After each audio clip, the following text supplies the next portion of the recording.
New research from SickKids Hospital in Toronto is giving a fresh look at the genetics of autism. Researchers have found a gene linked to social challenges and repetitive behaviors common in people with autism. Now, this discovery could help lead to more precise autism treatment in the future. For more on this, I'm joined by Chief of Research at SickKids, Dr. Steve Scherer. Good morning to you. Good morning. So tell us about this gene. So this is a new type of gene that we haven't described before to be involved in autism, and it's called an RNA gene. And why that's important is it provides us a new entry point into understanding the cellular basis involved in autism. Just to go back, we've been working on autism genetics for over 30 years, and our studies have shown that probably 90% of autism comes about because of genetic factors that are involved. And over these many decades, we've used different technologies and have been able to identify roughly 100 genes that are now used in diagnosis around the world, but they only account for about 20% of the families. So we've been looking hard to find a new entry point, and that's what we described in our scientific paper that came out yesterday. Does this research, doctor, help explain why autism can present so differently from person to person?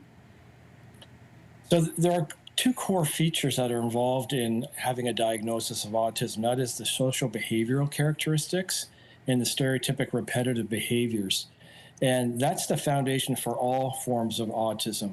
And then there's other things that can be involved, like cognitive impairments and attention deficit disorder, epilepsy, for example, seizures. And this new gene that we found seems to be only associated with those core features that underlie all diagnoses. We've never seen this before, and that's why we're so exciting, because it gives us an idea of what we need to modulate in the cellular pathways to think about new treatments, how to treat all forms of autism. That was what I was going to ask you, because how does this information, how does this new research help you in the treatment plans?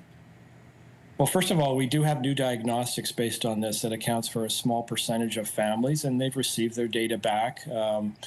But I think more importantly, what we're looking for is a long-term medication that may help more people. There are current clinical trials ongoing, and many of them are in Toronto, with new medications, and they don't really target these core features that I talk about, the core pathways. And now that we have this new knowledge, we can actually test in animal models, which we have in hand in the laboratory, new drug formulations to see how they might actually impact the core features. So this is really, really exciting for us, because for the first time we have insight of the proper experiments to actually do. I know maybe it's hard to give any kind of timeline, but how far away are we from this kind of research really having an impact for families? Typically moving from a discovery of this sort to an intervention, a medication, it would be 10 to 15 years. But there are many new technologies, including artificial intelligence, that allow us to move much faster now. And we have access to these at the Hospital for Sick Children. So we've developed a new team, and we're anticipating that things can move much faster now. We're hoping maybe we can move that up in the 5 to 10 year range. But we're working very hard on this. Working with the families that support our research, and this is really a really incredibly exciting time for us. Yeah, how does this feel for you personally?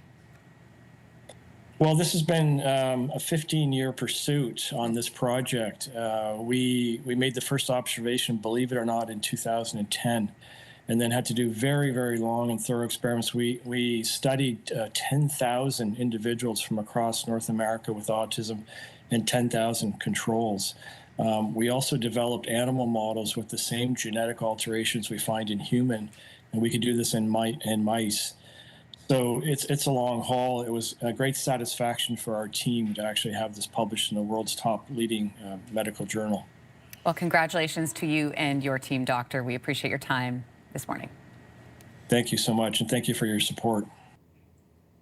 If you like that video, make sure to subscribe to the Your Morning YouTube feed, where you can find all kinds of new content posted every weekday morning.